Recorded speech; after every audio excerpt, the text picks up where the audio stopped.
Hello, everybody, and thank you for tuning in to the Liberty Report. With me today is Daniel McAdams, and once again, good morning, Daniel. Let's get to work. How are you doing this morning, Dr. Paul? Very good. You look like you're ready to go. Looking at the news, and there's still Iranian news out there that we need to discuss. The other day I was hopeful in a minor way because Trump, he has his ups and downs, but he was said to have said to his staff, tone it down. Yeah. Don't be so aggressive. Don't be so war hawkish against Iran. And I thought, well, that's good. That's maybe his real instincts. But then we have to contend with his appointees, who generally they don't want to hear any soft talk or soft position with Iran. So it looks like the incident that just occurred that's big in the news today, the shooting down by Iran of a spy plane, a surveillance plane at 60,000 feet is a big deal. And my immediate reaction is, Bolton is either very, very shrewd, those neocons are very, very smart, or they're very, very lucky. But this shooting down really falls into place to support the Bolton people, because people are waking up, and the majority of Americans still don't want us to go to war, and Trump says he doesn't want to go to war and all this. But now the war fever is building and building, and you were very close to the war fever building up to Iraq, and you know how it works.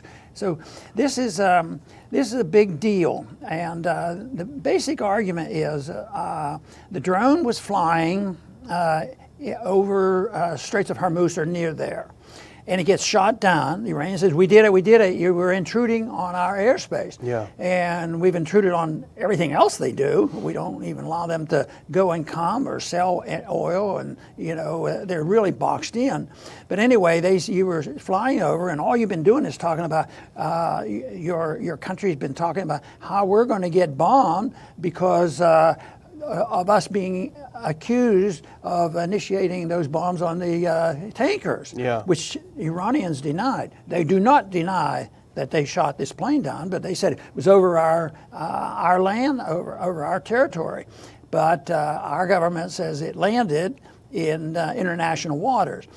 And it takes a while to sort this all out, and we don't know all the facts on what's going on, because if we're in a guilty position, a lot of times the investigation will mean the cover up, something like that. So we don't know what's going on, but we do know that if you try to put yourself in the position of being an Iranian, you would feel provoked, on what's going on and the way they have been treated. That doesn't mean that anybody can say, it's a wonderful country, I want to live in Iran and all this sort of thing.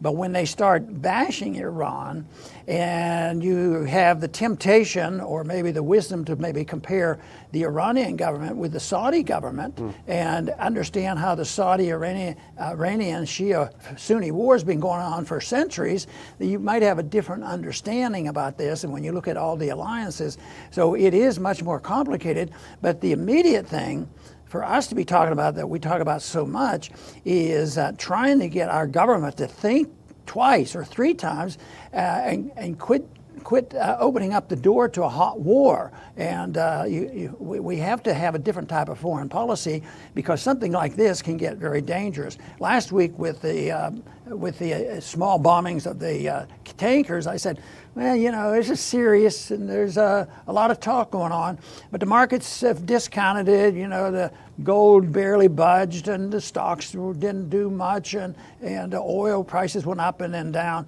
Today, I would say the markets have reacted in a very, very serious way. The dollar's down sharply, gold is up very, very sharply, and the stocks are skyrocketing because we are promising unlimited amounts of free money, So that is a combination to make everything very, very much in motion and very hard to understand. But we'll do our best to try to get a better understanding of what's happening here. But it's pretty easy for me personally to fall back to the issue, would we have any of these kind of worries if we had a foreign policy that was designed as an American foreign policy and minding our own business, not looking to be the policeman of the world. And I think that's what our challenge really is. Absolutely. And the shoot down of this drone is significant for a number of reasons. Now we're talking about a pizza delivery drone. This is a serious piece of equipment. If it is, as they say, it's a global hawk. Interestingly enough, there weren't any in the region until 5 days ago, apparently according to reports, when they landed in Oman, and I think this one took off from UAE. So they've just arrived, these global hawks. It costs about $120 million each. And actually we have a map we can put up just to kind of show where the event happened. I think this is from the AP. But you'll see up there near the Strait of Hormuz, the drone shoot down very, very close, if not obviously within Iranian territorial waters. The Iranians claim that it did violate their territorial waters. The U.S. says it doesn't. The U.S. is steaming some ships over there as quick as it can because this drone carries some significant surveillance equipment, extremely high tech. It's the best we have. It's the replacement for the old U-2 spy plane. But what's interesting, Dr. Paul, is the pace. And you touched on it in your introduction, your opening, that we haven't even sorted out what the tankers were. We haven't even sorted out who was behind that. Boom, it's on to something else. This does remind me of the Iraq thing, if you remember, because it was cascading events that occurred, and it establishes, I think, psychologically in people's minds that this is a pattern of behavior. And that's what the neocons said. A pattern of behavior over the last couple of weeks that are increasingly aggressive. We've got to attack it. And that's what I'm detecting here. I don't know if that's what right. And they're working on an assumption, which is true, is that Americans have short memories. Yeah. And one thing I think the air world, they never forget. But we as a characteristic have short memories. And even though they've said one thing and they go on to the next thing and they haven't even solved the first problem, and then they add up. Oh yeah, they've attacked us here, they've done this, they shot down our planes, and on and on. But the other significant changes going on with this that makes it more serious is that we have heard some comments, not only from our president, sort of shifting his position. This is serious stuff, and we have to deal with it. But also from the Russians, because the Russians said this can't be ignored. This is serious business, and they're in play here. They've been very much known to be very sympathetic and trying to help them from the suffering going on in that country because of our, I believe, totally unnecessary punishment to the people in Iran by blockading and boycotting everything that they do, and then the civilians further suffer. And I'm sure that poverty is increasing rather rapidly as a result of what we do. But China has something engaged in here too, because they said this is like Pandora's box. Yeah. And China's, even though neither of those powers have anything like what we have, I don't think that, I don't believe we have the moral high ground on this. I think the moral high ground is probably the people who are defending the people of Iran and our government.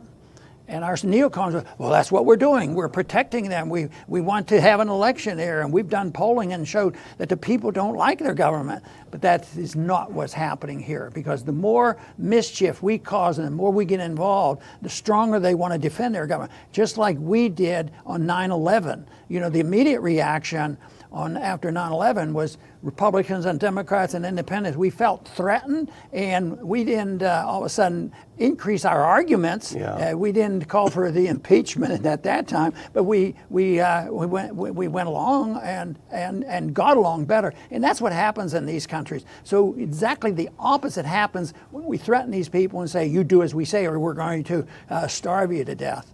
Yeah, absolutely. And the U.S. has been waged economic war on Iran for how long now, and it's increased over the past, certainly since May when the waivers were dropped. But imagine, we talked about this before the show, imagine if there was an Iranian drone off of Houston, as close as this was, what would be the feeling? Would it be, oh, well, it's our fault, this is how we're blaming Iran for shooting it down? So we saw the map, we see what it looks like. The Iranian government response has been, you've crossed a red line. This is a red line, our territorial waters, our borders are a red line, and you've crossed it. We will respond.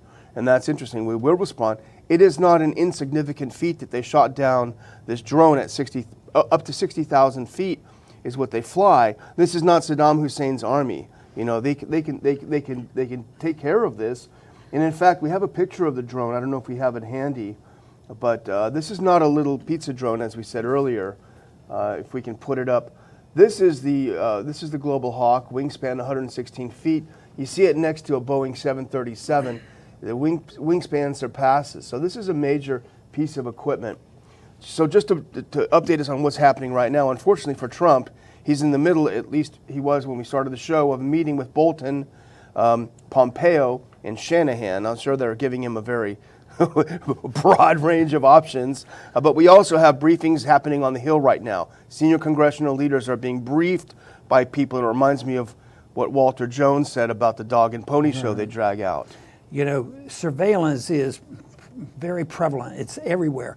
When you think the surveillance of our government probably looks through social media, every single word we say, and if we say one inflammatory word, you know, we can get punishment too by being denied advertisements. So surveillance is ingrained in the whole system. And our government has a lot of it internationally, and it's been around for a long time. I'm impressed with the fact that when Eisenhower was president, a U-2 was shot down at a very high altitude, like 60,000 feet back then. So it's been around, and now I believe there's evidence there to settle this dispute. If this dispute sort of settles down, that means that there's probably some surveillance and radar, whether we have it or Russia has it or China has it, or whether we have it and we of course how they will use it, we don't know.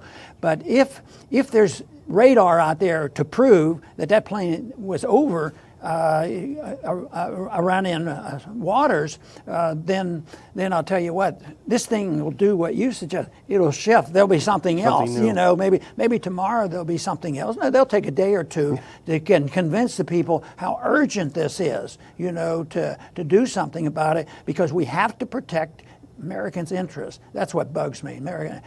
National security, yeah, sure. We're really protecting national security. But this whole idea of the definition of American interests, you know, sort of came up yesterday when we talked freedom of the seas. Yeah. That means that any ship, any place in the world, we're in charge of, and we decide who goes where. And that's not going to last long. There's going to be blowback from that, and we just have to wait and see. But as far as this incident goes, we still need some more information, and there are a few people out there that might come up with an explanation that is really the final. The one thing, though, the Iranians have not said, we didn't do it. Matter of fact, I think they want to use this to say, you Americans, you better be careful. If we can shoot you down from 60,000 feet, we might be able to sink about 70 of your vessels in the Persian Gulf. And of course, then Americans say, yeah, but we have nukes, and there's nothing off the table. What a sickening way to do diplomacy. Well, this might be a little conspiratorial, but I think past practice has certainly led us to believe that these will increase in dramatic effect. This, of course, was much more dramatic than these couple of little mines were put on the ship. So what might the next event be? I think it's been pretty well established that the U.S. does have a red line after which it will attack Iran, and that is if a single American is killed. If that drone had been a manned flight, an American was killed, I think we'd be having a different conversation right now. We'd be talking about strikes. So that is the red line. But if you want to think about the kinds of people we have on, quote, our team over there, it does make you wonder, because the MEK, which we've talked about before, what if they happen to kill an American somewhere? They've killed a lot of Americans before, and remember, they were on our terrorist watch list until Hillary took them off. They gave John Bolton $40,000 for a single speech. So how much would it cost to hire one of them to knock off an American? Who knows? There are a lot of interests that would like to see that happen. So that's, I think, the U.S. red line. That may be what happens next if they're going to continue to accelerate it. I'm afraid you're right, and I'm sure somebody's thinking about that already. But I want to go back and repeat something I've said several times, I think I've already mentioned, is that this is part of the battle between Saudi Arabia and Iran, Shia Sunni, and this is ongoing. the problem is we shouldn't be on either side. And but if you wanted to be very, very objective and make a list of things, protection of civil liberties and the amount of mischief that you do around the world, I think that Saudi Arabia comes up on the short end of that deal. You know, when you look at the slaughter going on in Yemen that we participate in by providing the weapons and the security information. But it also reminds me of what happened in 1988. There was a tanker war back then and skirmish going on. And of course, the Iranians and the Iraqis were fighting each other, and we were supporting Iraq, of course. And of course, after that war, we turned on Iraq. You know, but. This is what the Americans finally admitted was an accident. They didn't know about it, and who knows, maybe it was. But Air Flight 652 went down in July of 1988, and that was an airliner, Iranian airliner. And what was it? 290 civilians killed. You know, and you're saying you better watch out. If one American is killed, that will be enough for us to really, really go to war over that. And here it was 290 Americans. I don't know whether they were all American, but it was an American plane, and it was shot. It was an Iranian plane shot down by America, and there was no denial. It'd be interesting to know whether they denied it the first day. Yeah. I think there was a little bit of skirmish to go around, and finally they said, we mistook the plane. We thought it was a fighter plane. Yeah, they had, You know, this is a crisis of Trump's own making. There's no question about it. He pulled us out of this deal. He promised that things would get better after the deal. In fact, they've gotten worse. But Trump himself, I would say, is boxed into a corner on this. And I don't even know that he realizes this. He's increasingly not having a lifeline to get out of this corner he's boxed in. He's surrounded by Tom Cotton, Lindsey Graham. He talked to Lindsey Graham on the phone this morning. I'm sure Graham had a lot to say to him. These people want war with Iran at all costs. They've said all along that they hate Trump. I remember the campaign, what the stuff that Graham said about Trump. They hate Trump, and they don't care if he destroys his presidency as long as they get the war. But there's no one else around Trump saying, put on the brakes. Is Pompeo going to do it? Is Bolton going to do it? There are no voices of reason around him. So this, I think, is a dangerous situation. And you know, if you try to be objective and sort of political and say, well, it's out of control and Trump can't control it and the neocons are so powerful, I guess what we need to do is shift gears and get rid of the Republicans in the administration and bring in those good Democrats because they've done such a good job in the past on foreign policy. Well, then we can sort out the good wars versus the bad wars and decide who has to go next. Well, which points out, of course, the people who want the Bolton policy. Some are less aggressive and some are more sophisticated and bureaucratic and diplomatic, but really the same thing marches on. And it really does involve a lot of money, a lot of production. Maybe, you know, you mentioned the cost of this plane that got shot down.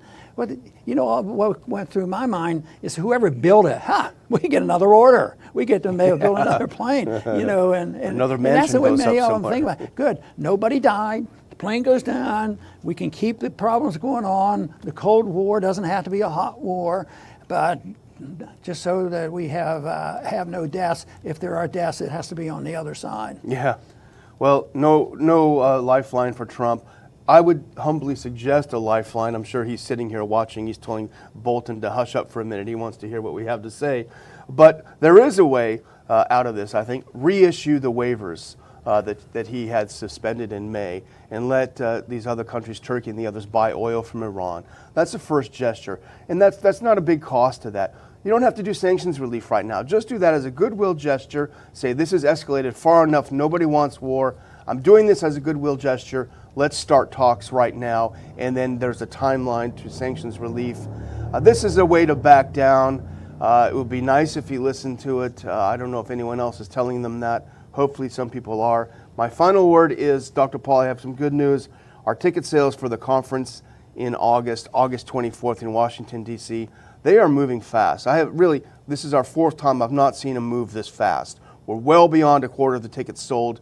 We've only been at it for about a week. We haven't even, aside from the star of the show, we haven't even announced any of the other speakers yet. And they're going really well. So get your ticket now, get an early bird rate, save a little bit of money, visit with Dr. Paul. A lot of other great speakers will start announcing soon. and we look forward to seeing you in August. Very good. And I certainly think your suggestion about renewing the waivers makes a good idea. That is a good overture. And maybe that could be worked in with, a modification of the wimpiness of our European allies, because they don't know what to do, and they're going to do whatever our government tells them to do. But there's no reason in the world why they can't, give more support for moving in that direction. And I think they want to, but they just can't stand up to America, because we have all the weapons and all the money and all the sanctions that we put on, so people roll over. So I would suggest that people get more of a backbone and stand up against intervention. And I'm talking about our intervention. I'm not very pleased with our intervention because it's always militaristic. I like engagement. Some people falsely accuse libertarians as being isolationists. Can anything be more isolationist than what we do to countries like Iran? We isolate them for the purpose of destroying them and urging their people to kill their leaders. If we have to have regime change, whether it's in Syria or whatever, look at what we were doing in Venezuela, interfering and isolating a group of people and telling them what they must do. So I think it's a crime of what's happening. I've argued the case that we go to people around the world constantly and we say, this is what we would like you to do. And if you do it, we're going to give you a lot of money. If you don't do it, we're going to give you a lot of bombs. I think there's another way, and that is peace and prosperity is gained through free trade, sound money. You do need sound money for this, but you have to respect other people. Does that mean you're waiting until the Russians are perfect and the Iranians are perfect? Or, heaven forbid, wait until the Saudis are perfect?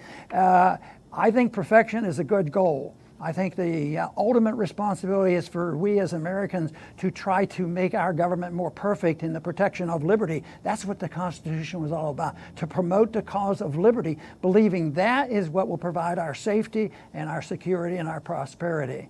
It's not difficult to understand. The founders gave us a good start, but we have lost our way, especially for this last 100 years. But there's no reason why it can't be reversed. And I am optimistic to believe there's a lot more people every day understanding this and seeing the frustration with our foreign policy, seeing that we are lying to our people and lying in the war, and we just need to energize them and try to counteract, and this is the big job, to counteract the power of the media. That is where the biggest job is right now. But the ideas are well implanted on what a free society should look like, and there is no claim it'll be perfect, but let me tell you, it would be a lot better than the authoritarian governments that are around the world and the authoritarian government that we are, getting involved in more every single day. We don't need it. We need to emphasize the importance of personal liberty. I want to thank everybody for tuning in today to the Liberty Report. Please come back soon.